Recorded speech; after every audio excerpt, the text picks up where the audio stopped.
Olá, meus queridos, graça e paz. Estamos aqui de volta para mais um episódio do nosso programa Café Espiritual, o Evangelho na Prática.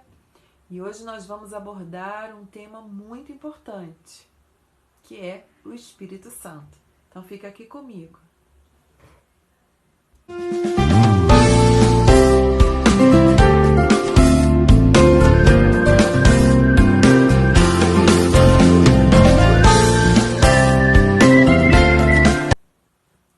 Todos nós podemos buscar muitas coisas na nossa vida. Podemos lutar para alcançar muitos objetivos, mas nada nos satisfaz mais do que buscar a vontade de Deus sobre a nossa vida. Todos aqueles que têm fome de Deus e da sua justiça ficarão satisfeitos, porque o Senhor Jesus, ele se agrada das pessoas que o buscam e tem um desejo muito grande de conhecê-lo. Palavras do Senhor Jesus: nem só de pão viverá o homem, mas de toda a palavra que procede da boca de Deus.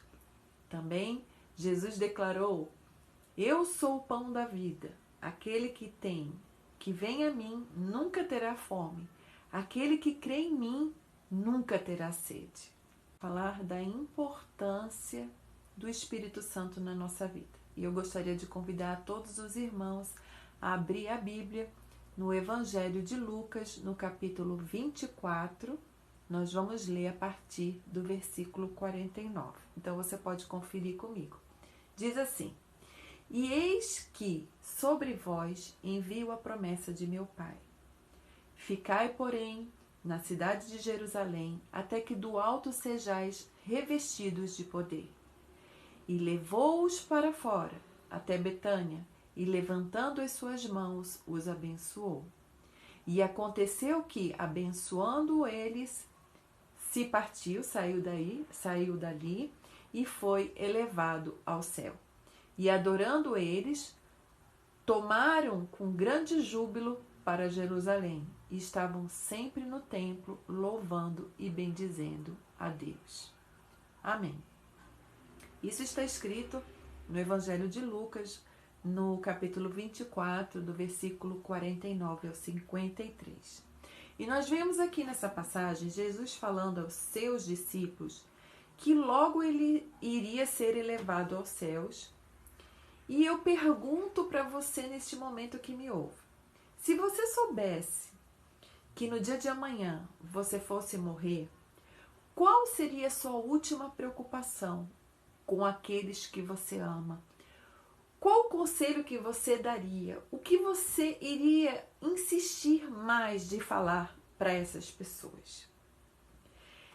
A preocupação de Jesus era de ensinar aos seus discípulos a respeito do Espírito Santo.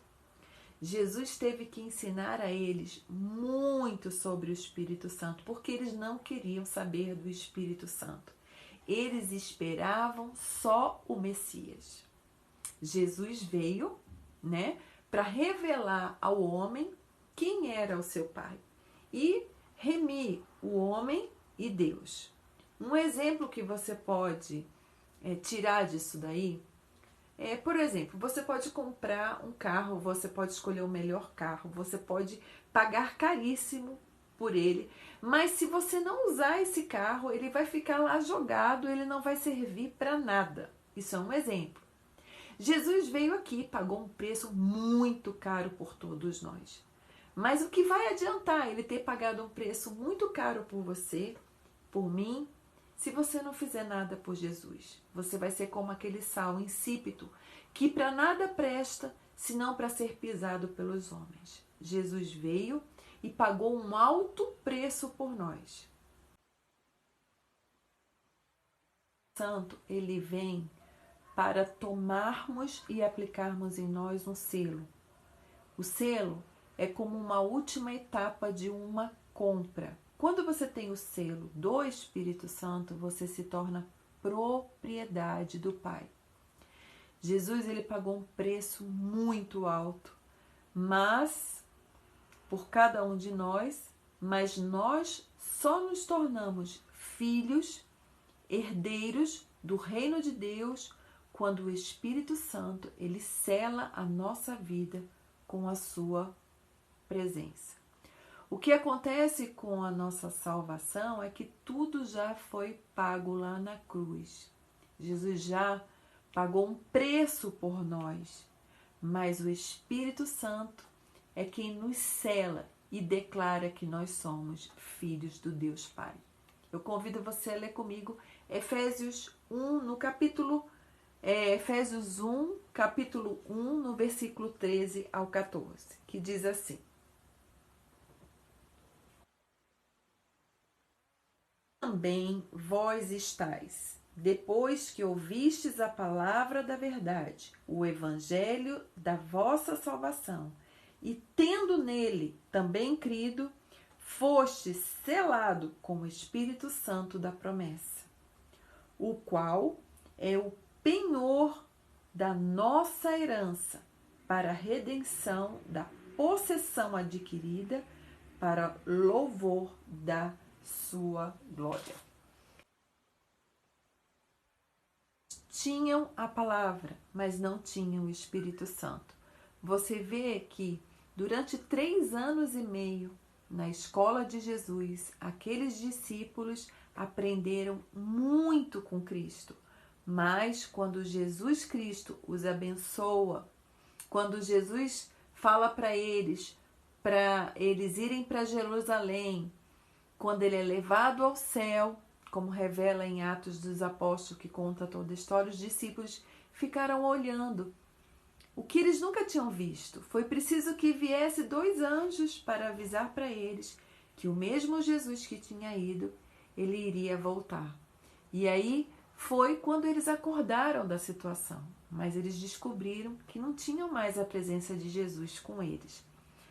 Desde que eles foram chamados para Cristo, eles tinham Jesus com ele, mas agora Jesus não estava mais com eles.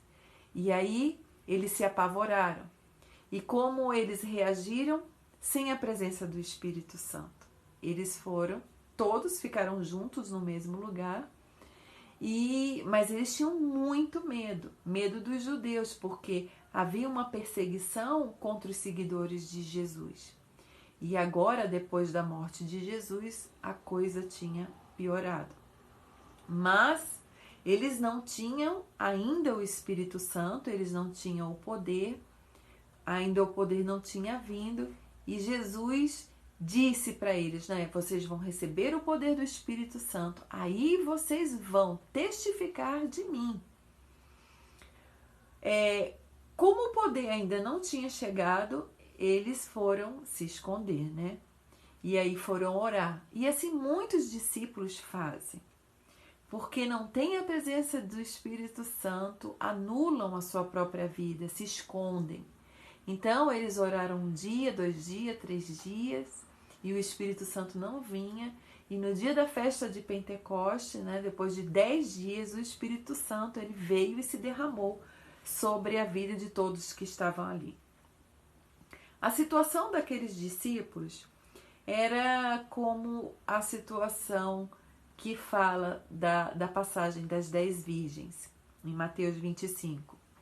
Todas 10 virgens, todas eram noivas, todas esperavam pelo noivo, mas só 5 tinham o azeite suficiente, o azeite contínuo, elas buscavam esse azeite. Todas 10 tinham a lâmpada. E o que é a lâmpada? A lâmpada representa a palavra de Deus. Lâmpada para os meus pés e luz para os meus caminhos é a tua palavra. Elas tinham a palavra, mas cadê o Espírito? Metade tinha o Espírito, mas as outras 5, elas não se preocupavam em manter a chama acesa. Então a gente vê que faltava o óleo para acender essa lâmpada. Porque a lâmpada sem o óleo, ela não presta para nada, ela se apaga. E o óleo representa o Espírito. Isso quer dizer que o discípulo sem o óleo, sem a presença do Espírito, ele se esconde, ele não tem fé. Como os discípulos fizeram, mas depois eles Quando eles receberam o batismo com o Espírito Santo, eles saíram, tiveram coragem e foram pregar em todos os lugares. A gente percebe hoje que nós, que somos as igrejas, né, cada um é a igreja. A igreja está escondida por falta de poder. Quando os discípulos eles receberam o poder do Espírito Santo, eles abriram a porta e saíram para anunciar o Evangelho. Eles viraram o mundo de ponta cabeça. A maior evidência que Jesus nos traz é a presença do Espírito Santo na nossa vida. É o poder dele. O poder para testemunhar Jesus Cristo na nossa vida. Porque tem muitas pessoas que nunca vão ler a Bíblia. Mas a única Bíblia que essa pessoa vai ler é a sua vida. Porque as pessoas olham para você, para o seu testemunho. Quando você tem o Espírito Santo, você é a noiva que espera o noivo. E talvez você esteja se perguntando, será que o Espírito Santo está na minha vida? Eu vou dizer uma coisa, quando você era uma pessoa do mundo que não tinha a presença de Deus, você tinha determinadas atitudes na sua vida, que às vezes você achava que você era uma pessoa muito esperta, você passava a perna nas pessoas, você enganava as pessoas. Quando você ouve a palavra da verdade, quando você crê no Evangelho, você se rende também a Jesus Cristo, o Espírito Santo ele vem sobre a sua vida. E ele vem para nos conscientizar que nós somos de Jesus Cristo. E quando vem os desejos da nossa carne, a vontade de fazer aquelas coisas do passado, ou às vezes a gente cai, tem uma voz dentro de nós. Essa voz que fala, que nos diz que nós estamos errados. Aquele prazer que você tinha de enganar as pessoas, de cometer o pecado, hoje você já não consegue mais. Por quê? Porque o Espírito Santo, ele te conscientiza do erro. Lá dentro de você tem uma voz que te convence que agora você é filho de Deus e que você não vai mais cometer aquele erro. Na nossa conversão, vem o Espírito Santo e a nossa vida muda. Muda porque você se torna filho de Deus. Você foi tirado do império das trevas para o reino do amor do Filho do Deus Pai. Você foi tirado do mundo, você foi arrancado do mundo, você foi comprado do mundo. Agora o mundo precisa ser tirado de dentro de você. Sair do mundo. Que vai haver nesse processo de transformação algumas áreas de resistência na sua vida. Tem pecados que se mostram mais resistentes, tem atitudes que se tornam mais resistentes, desejos, pensamentos. Isso me faz lembrar da conversão de Pedro. Ele fez um dos mais bonitos discursos da igreja primitiva. Mas quando você vê em Atos, Pedro ele teve uma resistência. Ele tinha um preconceito. Ele não queria ir na casa de Cornélio. Ele não teria ido, mas o Espírito Santo veio e trouxe a ele uma visão. Tirou o que tinha ainda na vida de Pedro. Assim somos nós, o Espírito Santo, quando está na nossa vida, na sua vida. Jesus toma, te batiza, batiza você com o Espírito Santo e você se torna filho. E vai sempre existir algumas áreas de resistência, mas porque nós somos pecadores. Mas o Espírito Santo vai trabalhando na nossa vida. E esse processo se chama santificação. Ser salvo não é só aceitar Jesus Cristo. Isso é um trabalho que o Espírito Santo vem fazendo na nossa vida e vai nos aperfeiçoando. E vai nos tornando filho. Mas o mérito da salvação, que nós não fizemos nada, quem fez foi Jesus por nós. A parte da santificação é algo entre você e o Espírito Santo. E você vai se rendendo a cada dia. E você vai bebendo da água, que é a palavra. E o Espírito Santo vai caminhando você em direção ao noivo. Você vai se rendendo cada vez mais. Você vai sendo cada vez mais cheio do Espírito Santo.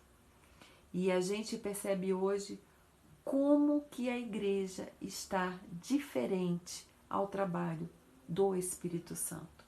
As igrejas estão cheias, mas é como uma noiva que não sente falta do noivo.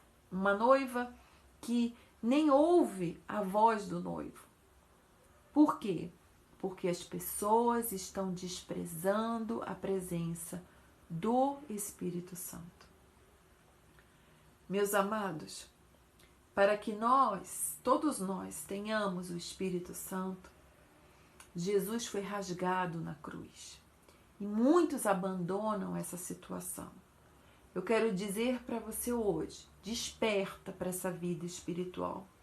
Acorda desse sono, busca o óleo em cima da palavra, porque Deus quer acordar a sua igreja. O Espírito Santo já está aqui. O Espírito Santo está na terra, ele já foi derramado. Ele está dentro de cada um de nós. Ele não veio para nos visitar, ele veio para ficar. O Espírito Santo, ele está preparando a noiva. Ele está nos preparando, a igreja, nós. O Espírito Santo está santificando a noiva. Não existe outro batismo de Jesus que não seja o batismo do Espírito Santo. Que você possa queimar dentro de você do amor por Cristo. Que a presença de Cristo seja visível a todos. Onde você passar, as pessoas vejam Jesus na sua vida. Que vocês deixem na vida das pessoas marcas de Jesus através do poder do Espírito Santo. Porque você é filho de Deus. O Espírito Santo não quer passar na sua vida. Ele está aí para te santificar, porque o Espírito de Deus é acima de tudo, santo. Deus nos fez seus filhos e enviou o seu Espírito para nos ensinar a dizer Pai. Só o Espírito de Jesus, operando dentro de nós, pode nos ensinar que Deus é nosso Pai. Que Jesus Cristo diz, quando orardes, dizei, Pai. Você não é um estranho, você é filho. Ninguém conhece mais o Pai senão o Filho. E se o Filho diz que nós temos que chamar a Deus de Pai, é porque Deus quer ser chamado por nós de Pai. Deixa o Espírito Santo fluir dentro de você, todas as horas do dia. Seja você um filho de Deus, cheio do Espírito Santo.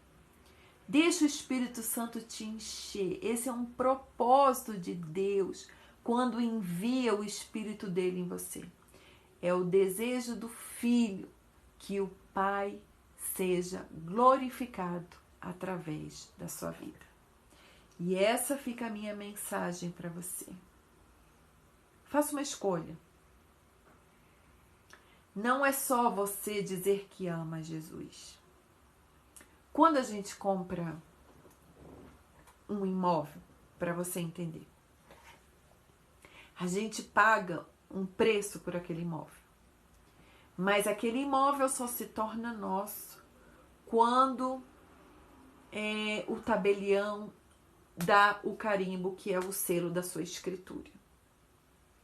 Você só se torna propriedade do Deus Pai quando o Espírito Santo te sela. E para o Espírito Santo selar a sua vida, você tem que testificar Jesus através das suas atitudes. Então, que a partir de hoje, você tenha consciência do preço caro que Jesus pagou pela sua vida e que isso não seja em vão. Que o preço que Jesus pagou por você tenha realmente sido válido e que o Espírito Santo possa ver em você o desejo, a vontade de ser do Pai e que você, a partir de hoje, seja a Bíblia daqueles que não leem. Que você possa ser hoje, verdadeiramente, testemunha viva do poder do Senhor Jesus Cristo nessa terra. Que Jesus abençoe a todos com a graça e a paz.